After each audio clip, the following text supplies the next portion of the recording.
Okay, so standard one is student development. The first thing we looked at was understanding and learning. For understanding and learning, I gave you a proficient, which is that you understand how students are acquiring the knowledge, how they're developing it in the head. Things that I use to evaluate this is the fact that you had a lot of visuals. Mm-hmm. You had the PowerPoint presentation going on. Not only did you have the word like trabajar, mm-hmm. right? You actually had a picture of someone working. So it kind of gives the kids the visual cue. So even if they didn't understand, they saw a picture. One thing I think that would really strengthen this, especially when you're doing vocabulary, is to have maybe add an English word to the bottom. So just in case they don't really understand, I mean, what work looks like, because some of the words are just kind of like, if they don't understand what work looks like because they don't ever see it in their life or something, at least they have the little English word to go with it. And then eventually take that English word out. Okay. You know? For meeting student needs, I gave you a 3 of proficient. Again, you had a lot of instruction strategies to make sure the kids are learning. You had the hearing, the speaking, the visual, where they had to do the core responses. Visual cues where, you know, you're having kids get up and walk, and you actually talk to them like, oh, how many of you have jobs? So kind of trying to tie it into their personal life. I would say, and having the kids go up to the whiteboard. Okay. So I like the fact that there was kids going up to the whiteboard, but while the kid was at the whiteboard, they were still expected to do it also at their desk. So it wasn't just, okay, let's just watch this one kid do it. It's, okay, you do it too, but that kid's doing it there so they can check their work with their peers. Something I would suggest is maybe add more physical, because it talks about physical needs, physical movements to the concepts. One thing that I saw some teachers do when they do vocabulary is they'll do a movement to it. So, for example, if they're doing, let's go back to the word trabajar. I don't know if am I saying trabajar? Yeah. Trabajar. Uh-huh. So instead of just saying trabajar and everyone repeats, they do a movement. So they'll be like trabajar or like you know, working. You know, do something so that but it's one movement, so they have an idea. So, for example, bailar to dance. So then you go bailar and have them dance. So that way, even though at their desk, they're moving a little bit. So even if they don't remember the word, like hopefully if they move, it's gonna help them remember the word. Yeah. Okay. Yeah. Readiness to learn. I gave you a 4, which is outstanding. I like the fact that you had your lesson had a lecture piece where you kind of like discussed it with them, and then you had a guided practice piece where, you know, you were helping them and you guided them while they're doing it on their own, and then you had an independent piece where they worked on their own and you walked around, you were able to help and see where the kids are at. So, you know, this really helped you just recognize the kids who, you know, there are the kids who don't participate because they have no idea, but you can walk up to them and see exactly what's going on with them. Yeah. Developmentally appropriate instruction, I gave you a 3.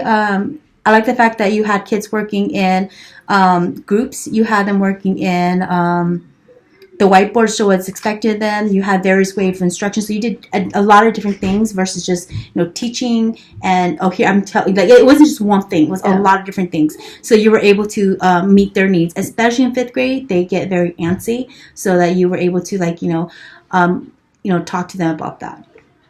Collaboration with families and others. This one I give you 2. Again, I know you have a hard time. It's hard because you're a sub, but I think you're doing an internship. You're doing it this way, but I think one thing that you can try doing is maybe sending home like a newsletter, just saying, hey, introducing yourself, so that they know who you are. So I'll be teaching some of the courses for in Spanish for your kids, just so to have an idea of who you are. And so when the kids go home and talk about Ms. D, like the parents know who they're talking about. And also, you know, and it's also good too, because you're like, hey, these are the things we're practicing in class. You know, practice it with your child. You know, kind of just bringing that connection so that, you know, the parents know what's going on. Because a lot of parents don't know how to help their kids. So it could be like, these are the 4 words, like this is the sentence that we're using. You know, have them practice it with you. Okay. You know, just little things like that to build that connection with the family. Oh, okay. Thank you. That's a good idea. Anything else? I didn't think about it. Yeah. You know, because like I said, how I'm going to get connected with them, you know, when they request the family, because, you know, I don't do ratings and none of those things, but...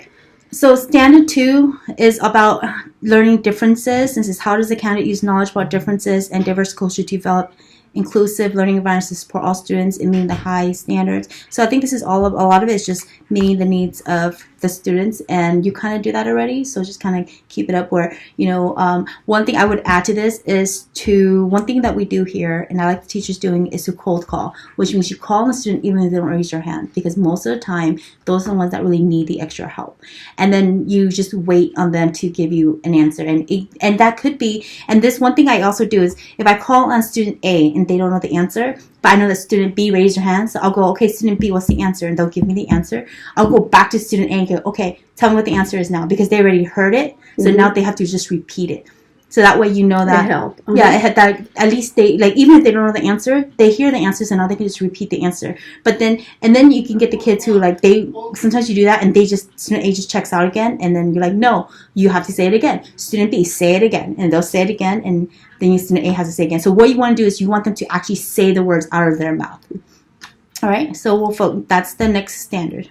Okay. All right, thank you. So, thank you, and I appreciate. I'm like I said, I was kind of nervous, and I'm glad that you let me know about how about the family collaboration, because I was like, how am I gonna do this? Yeah, I think then just but that is a great idea. Yeah, they'll like to. The families like, and then also maybe just giving, someone who does really well in your class, and just calling them and say, hey, so if you do call them, so, if something happens and you're calling, you're like, hey, I'm Miss D, you don't want them to say, I have no idea who you are. You want them to say, oh, you're the one that sent home the letter. Okay. Mm-hmm. Okay, you're the other Spanish teacher. Yeah. Versus, oh, we have no idea who you are. Yeah. Okay. All right. Thank you. Thank you.